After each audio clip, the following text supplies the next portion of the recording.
Hi every one. So ஒரு புது product எப்படி டெவலப் பண்றதுன்ற ஒரு ஷார்ட்டான ஒரு வீடியோ டுட்டோரியலா இது இருக்க போகுது. அண்ட் இந்த மாதிரி ஒரு ப்ராடக்ட் டெவலப் பண்ற டுட்டோரியல் எதுக்கு நான் கொடை வச்சிருக்கேன்னு கேட்டீங்களா? ஏன்னா எனக்கு ரொம்ப பிடிச்ச ஒரு ப்ராடக்ட்ல இந்த கொடையை ஒண்ணுங்க. ஏன்னா இவ்வளவு பெரிய சைஸ்ல இருக்க ஒரு பொருள் நான் நினைச்ச ஒரே செகண்ட்ல என் கைக்கு அடக்கமா மாறிடுது. ஸோ இந்த அளவுக்கு ஒரு சூப்பரான ஒரு ப்ராடக்ட் எப்படி பண்ணாங்கன்றதுல இருந்து இந்த வீடியோ ஆரம்பிப்போம். ஓகேங்களா? சொல்லப்போனா இந்த மாதிரி மடக்கக்கூடிய ஒரு கொடை வெறும் ஒரு 100 வருஷத்துக்கு முன்னாடி தான் டெவலப்பே பண்ணாங்க.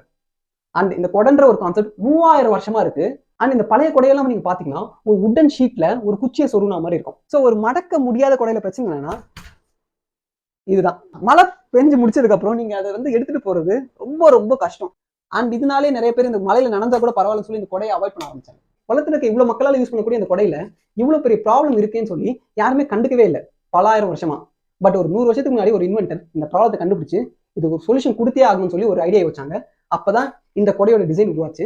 அண்ட் அந்த ப்ராப்ளம் அண்ட் ஐடியாவுடைய விளைவு தான் இன்னைக்கு நான் எனக்கு ரொம்ப பிடிச்ச இந்த கொடையை நான் யூஸ் பண்றேன். பட் இந்த ஸ்டோரியில இருந்து நம்ம என்ன தெரிஞ்சுக்கிறோம்? ஒரு ப்ராடக்ட் டெவலப்மெண்டோட முதல் ஸ்டெப் ஒரு ப்ராப்ளத்தை கண்டுபிடிக்கிறது, ஐடென்டிஃபைங்க ப்ராப்ளம். ரெண்டாவது ஸ்டெப் என்ன? ரொம்ப ஈஸி.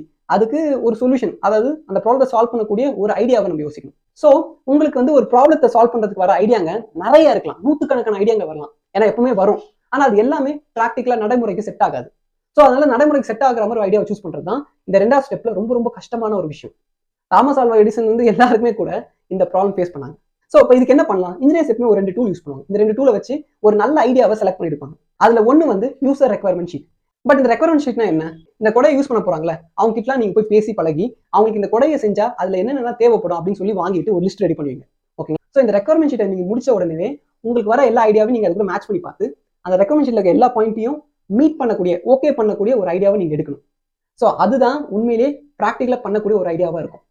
இதுல ரெண்டாவது நம்ம பண்ற ஒரு விஷயம் இருக்கு. அது என்னன்னா பெஞ்ச் மார்க்கிங். என்னன்னா நம்ம பண்ண போற ஐடியா ஆல்ரெடி ஆனவங்க பண்ணிருக்க வாய்ப்பு இருக்கு கண்டிப்பா. ஏன்னா 7 பில்லியன் மக்கள் இருக்காங்க. அது நம்ம இந்தியால பாப்புலேஷன் உங்களுக்கே தெரியும் எவ்வளவு இருக்குன்னு சொல்லி. சார் நம்ம யோசிக்கிற ஐடியாவை ஆல்ரெடி ஆனவங்க பண்ணிருக்க வாய்ப்பு இருக்கு, இல்லைன்னா அதுக்கு க்ளோஸரா எதனா இருக்க வாய்ப்பு இருக்கு. ஸோ அந்த மாதிரி நம்ம ஒரு ஐடியா வச்சிருக்கோம்னா அந்த ஐடியாவுக்கு கொஞ்சம் சிமிலரா மார்க்கெட்ல ஆல்ரெடி என்னென்ன ப்ராடக்ட்ஸ் இருக்கோ அதெல்லாம் நம்ம செக் பண்ணி வாங்கி அதை கம்பேர் பண்ணி பார்ப்போம். ஸோ அதனால நம்மளுக்கு என்ன ஆல்ரெடி பண்ணிட்டாங்க, என்ன அதுலதான் தப்பா இருக்கு அப்படின்ற விஷயங்கள் நம்மளுக்கு கிடைக்கும், அந்த நாலேஜ் கிடைக்கும். ஸோ இதனாலேயும் கூட நம்ம ஐடியாவை இன்னும் இம்ப்ரூவ் பண்ணி ஒரு நல்ல ஐடியாவை உருவாக்க முடியும். ஓகேங்களா? ஸோ இந்த ரெக்யர்மெண்ட் ஷீட்டும் இந்த பெஞ்ச் மார்க்கும் நம்ம கிட்டே இருந்தா மக்களுக்கு உதவக்கூடிய ஐடியாவை செய்ய முடியும். ஸோ ப்ராப்ளம் கண்டுபிடிச்சிட்டோம். அந்த ப்ராப்ளத்துக்கு நல்ல ஒரு ஐடியாவை requirement sheet and bench marking வச்சு கண்டுபிடிச்சிட்டோம். ஸோ இப்போ நம்ம மூணாவது போக வேண்டிய ஸ்டெப் தான் எனக்கு ரொம்ப ரொம்ப பிடிச்ச ஸ்டெப், இன்ஜினியரிங் டிசைன். டிசைன் சொன்ன உடனே உங்களுக்கு மைண்டுக்கு வரதுலாம் இந்த மாதிரி டிசைன்ஸ்லாம் உங்க மைண்டுக்கு வரும். ஆனா இதெல்லாம் ஆர்டிஸ்டிக் டிசைன் சொல்லுவாங்க. ஆனா இதெல்லாம் இன்ஜினியரிங் டிசைன்ல வருமானு கேட்டீங்கன்னா வரும். பட் அது ஒரு சின்ன பார்ட் தான். அது இல்லாம இன்ஜினியரிங் டிசைன் அப்படின்றது ரொம்ப பெரிய ஒரு சப்ஜெக்ட். ஆனா இந்த வீடியோல நான் அதோட கோர் கான்செப்ட் மட்டும் சொல்றேன். ஓகேங்களா? ஸோ திரும்பி இந்த கொடையை எடுத்துப்போம். எனக்கு ரொம்ப பிடிச்ச இந்த கொடையை எடுத்துப்போம். ஸோ இந்த மாதிரி ஒரு கொடையை நீங்க டிசைன் பண்ண போறீங்கன்னா முதல்ல ஆரம்பிக்க வேண்டிய விஷயம் ப்ராடக்ட் ஸ்பெசிஃபிகேஷன் அப்படின்ற ஒன்று ரெடி பண்ணணும். அப்படின்னா என்னன்னு கேட்குறீங்களா? ரொம்ப சிம்பிள். உங்ககிட்ட ஒரு யூசர் இந்த கொடை கீழே 2 பேர் நிக்கிற மாதிரி இந்த கொடையை செய்யணும்னு சொல்லி உங்ககிட்ட சொல்லியிருப்பாரு. நீங்க அவங்க கிட்ட போய் பேசுனீங்களா, அந்த ரெக்யர்மெண்ட் ஷீட் ஃபில் பண்ணும்போது பேசுனீங்களா, அவங்க சொல்லியிருப்பாங்க. ஆனா அந்த 2 பேர் நிக்கணும்னா அதுக்கு இந்த கொடை எவ்வளவு பெருசா இருக்கணும் அப்படின்னு சொல்லி நீங்க முடிவு பண்ணணும். அப்ப இந்த கொடையோட டயாமீட்டர் எவ்வளவா இருக்கணும் அப்படின்னு சொல்லி நீங்க ஒரு அளவை முடிவு பண்ணுவீங்களா? ஃபார் எக்ஸாம்பிள் இந்த கொடையோட டயாமீட்டர் 1 மீட்டர் இருக்கலாம் அப்படின்னு சொல்லி முடிவு பண்ணிப்போம்ல. இந்த 1 மீட்டர்ன்ற வேல்யூ இருக்கு, நம்பர் வேல்யூ இருக்கு பாத்தீங்களா? இததான் நம்ம ஸ்பெசிஃபிகேஷன் அப்படின்னு சொல்லுவோம். இன்னும் தெளிவா சொல்லணும்னா இன்ஜினியரிங் ஸ்பெசிஃபிகேஷன் அப்படின்னு சொல்லுவோம். ஸோ இந்த கொடை 1 மீட்டர் அகல இருக்கணும்னு சொன்னதுக்கும் ஒரு யூசர் 2 பேர் நிக்கிற மாதிரி கொடை செய்யணும்னு சொல்றதுக்கும் வித்தியாசம் இருக்கு. ஏன்னா 2 பேருடைய சைஸ் மாறலாம். ஒல்லியா இருக்கலாம், குண்டா இருக்கலாம், ஷார்ட்டா இருக்கலாம், ஹைட்டா இருக்கலாம்.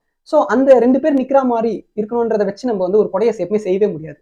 நம்மளுக்கு எக்ஸாக்டா ஒரு நம்பர்ல ஒரு வேல்யூ வேணும். ஸோ யூசர் அவரோட ரெக்யர்மெண்ட் ஷீட்ல சொன்ன இந்த எல்லா விஷயத்தையும் ஒரு தெளிவா ஒரு இன்ஜினியரிங் டேர்ம்ல, இன்ஜினியரிங்னா ஒரு நம்பர்லயோ இல்ல பர்டிகுலர் ஒரு கெமிக்கல் நேம் இல்ல ஒரு மெட்டலோட நேம், மெட்டலோட திக்னஸ், இந்த மாதிரி வேல்யூ எல்லாம் நீங்க சொன்னீங்கன்னா அதுதான் நம்ம இன்ஜினியரிங் ஸ்பெசிஃபிகேஷன் சொல்லுவோம். ஸோ இந்த யூசர் ரெக்யர்மெண்ட்டை ஸ்பெசிஃபிகேஷனா மாத்துறது தான் ஒரு டிசைன் இன்ஜினியரோ இல்ல ஒரு ப்ராடக்ட் டெவலப்பருக்கோ இருக்க வேண்டிய ஒரு முக்கியமான ஸ்கில்.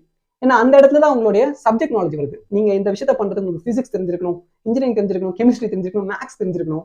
ஓகேங்களா? இந்த சப்ஜெக்ட் நாலேஜ் தான் யூசர் வாய் வார்த்தையா சொன்ன ஒரு விஷயத்த நம்மளால ஒரு ஸ்பெசிஃபிகேஷனை மாத்துறதுக்கு ஹெல்ப் பண்ணும். ஸோ ஒரு ப்ராடக்ட் டிசைன் பண்றதுல நீங்க செய்ய வேண்டிய முதல் விஷயம் அந்த ப்ராடக்டோட ஸ்பெசிஃபிகேஷன் ரெடி பண்றது. அந்த ஸ்பெசிஃபிகேஷன் ரெடி பண்ணி முடிச்சுட்டு நீங்க செய்ய வேண்டிய அடுத்த விஷயம் ஒரு பாம், பில் ஆஃப் மெட்டீரியல் அப்படின்ற ஒரு விஷயத்துக்கு ஷார்ட் ஃபார்ம் தான் பாம். ஸோ இந்த பில் ஆஃப் மெட்டீரியல் கேட்க ரொம்ப ஃபேன்சியா இருக்கலாம், அது ஒரு மாதிரி டெக்னிக்கலா இருக்கலாம். ஆனா சிம்பிளா அது ஒரு மளிகை சாமான் லிஸ்ட். ஆமா. ஸோ இப்போ இந்த கொடை செய்யறதுல இந்த கொடையில இந்த துணி, இந்த கம்பி, அப்புறம் இந்த கயிறுலாம் இருக்கு பாத்தீங்களா? இது எல்லாமே ஒரு பார்ட் அப்படின்னு நம்ம சொல்லுவோம். அண்ட் இந்த மாதிரி இந்த கொடையில இருக்கிற எல்லா பார்ட்டியும் லிஸ்ட் பண்றது தான் பாம், அதாவது பில் ஆஃப் மெட்டீரியல். அண்ட் அது மட்டும் இல்ல, அந்த பில் ஆஃப் மெட்டீரியல் இன்னும் சில இன்ஃபர்மேஷன்ஸ் இருக்கும். ஃபார் எக்ஸாம்பிள் இந்த கொடையில ஒரு 10 ஸ்க்ரூ இருக்குன்னா அந்த ஸ்க்ரூவோட சைஸ் போட்டுட்டு எத்தனை நம்பர்ஸ் யூஸ் பண்றோம் அப்படின்ற அந்த இன்ஃபர்மேஷன் இருக்கும். அது இல்லாம அது என்ன விலை, காஸ்ட் ஆஃப் த ஸ்க்ரூ அப்படின்னு சொல்லி நம்ம இருக்கும். ஸோ இது மாதிரி எல்லா பொருளுக்கும் அந்த பொருள் எத்தனை யூஸ் பண்ண போறோம், அந்த பொருளுடைய விலை எவ்வளவு இருக்கும் அப்படின்னு சொல்லி போடுறதுனால இந்த கொடையில நம்மளுக்கு ஆக போற செலவு எவ்வளவு இருக்கு, அப்புறம் நம்ம என்னென்ன பொருளா வாங்கணும், இல்ல என்னென்ன பொருள் நம்ம செய்யணும் அப்படின்னு ஒரு தெளிவான ஒரு லிஸ்ட் நம்ம கிட்ட இருக்கும். அதனால இந்த பில் ஆஃப் மெட்டீரியல் டிசைன் இன்ஜினியர்ஸ்க்கு ரொம்ப ரொம்ப முக்கியம். ஸோ ஸ்பெசிஃபிகேஷன் ஷீட்டும் இந்த பில் ஆஃப் மெட்டீரியல் ரெடி ஆனதுக்கு அப்புறம் நம்ம அடுத்து என்ன பண்ணுவோம்னா கான்செப்ட் ஸ்கெட்சிங். ஸோ இந்த பாயிண்ட்ல உங்ககிட்ட இந்த கொடையில வரப்போற எல்லா பொருளுமே லிஸ்ட் பண்ணிட்டீங்க பில் ஆஃப் மெட்டீரியல்ல. அண்ட் அந்த ஒரு பொருள் என்னென்ன சைஸ்ல இருக்கும்னு சொல்லி ஸ்பெசிஃபிகேஷன் ஷீட்ல லிஸ்ட் பண்ணிட்டீங்க. ஸோ உங்களுக்கு இந்த கொடையை பத்தி எல்லா விஷயமும் தெரியும். ஆனா இந்த கொடை எப்படி இருக்க போகுதுன்றது மட்டும் உங்களுக்கு தெரியாது. ஸோ இப்போதான் நீங்க வந்து ஒரு ஒயிட் பேப்பர் எடுத்து ஒரு பென்சில் எடுத்து ஒரு ரஃபா உங்களுடைய ஐடியாவை ஒரு படமா வரைவீங்க. கான்செப்ட் ஸ்கெட்சிங், ஓகேங்களா? ஒரு ஃப்ரீ ஹேண்ட் ஸ்கெட்ச் நீங்க வரைவீங்க. இதை கம்ப்யூட்டர்லாம் வரையணும் அவசியம் கிடையாது. அண்ட் இது பார்க்க அழகா இருக்கணும் கூட அவசியம் கிடையாது. உங்க மைண்ட்ல இருக்க அந்த ரா ஐடியாவை ஒரு சும்மா ஒரு ரஃப் ஸ்கெட்சா போடுங்க. அதை போட்டுட்டு பிரெயின் ஸ்ட்ராமிங்னு சொல்லுவாங்க. நிறைய உங்களோட டீமை சேர்த்து வச்சுட்டு நிறைய பேர்கிட்ட ஐடியா வாங்குறது கொடுக்குறதுன்னு சொல்லி அந்த ஸ்கெட்ச் கொஞ்சமா இம்ப்ரூவ் பண்ணி ஒரு பாயிண்ட்ல ஒரு டீசென்ட் ஹேண்ட் ஸ்கெட்சா நீங்க பண்ணிடுவீங்க, ஓகேங்களா? அண்ட் இதுக்கப்புறம் இது நிறைய வகையா போகலாம், ஓகேங்களா? அதுல ரொம்ப ஃபேமஸான ஒரு வகை வந்து 3D டிசைன், அதாவது CAD, கம்ப்யூட்டர் எய்டட் டிசைன் சொல்லுவாங்க.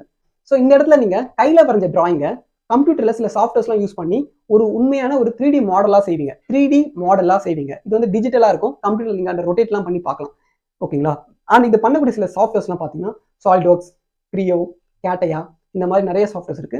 அண்ட் இப்போ நான் சொன்னதெல்லாம் ரொம்ப ஃபேமஸான ஒன்று. ஸோ நீங்க இதுல எதனா ஒன்று கத்துக்கிறது உங்களுக்கு ரொம்ப ரொம்ப யூஸ்ஃபுல்லா இருக்கும். இதுக்கு அடுத்து போட போற வீடியோல இந்த மாதிரி சாஃப்ட்வேர்ஸ்ல ஒரு ஃப்ரீ சாஃப்ட்வேர் இருக்கு. அதை எப்படி நான் யூஸ் பண்றது உங்களுக்கு நான் சொல்லி தரேன். நீங்க கையில வரைஞ்ச ஸ்கெட்சை உண்மையான ஒரு 3D மாடலா கம்ப்யூட்டர்ல வரைவீங்க, ஓகேங்களா? வரைஞ்சு முடிச்சுட்டு அதுக்கப்புறம் நீங்க அதை வந்து ஒரு இன்ஜினியரிங் டிராயிங்னு ஒன்று ரெடி பண்ணுவோம். இந்த இன்ஜினியரிங் டிராயிங்ல தெளிவான அந்த பொருளுடைய எல்லா சைஸுமே இருக்கும், ஓகேங்களா? இந்த இன்ஜினியரிங் டிராயிங் ரெடி பண்றீங்க பாத்தீங்களா, இதுதான் உங்க டிசைனோட அவுட்புட்டா இருக்கும். அதை நீங்க டிசைன் பண்ணி முடிக்கும் போது உங்களுக்கு கடைசியில கிடைக்க போறது இந்த இன்ஜினியரிங் டிராயிங் தான். ஸோ இந்த மாதிரி இந்த கொடையில இருக்க எல்லா பொருளுக்கும் என்னென்ன சைஸ்னு சொல்லி தெளிவா கொடுக்கறத நம்ம இன்ஜினியரிங் டிராயிங் அப்படின்னு சொல்லுவோம்.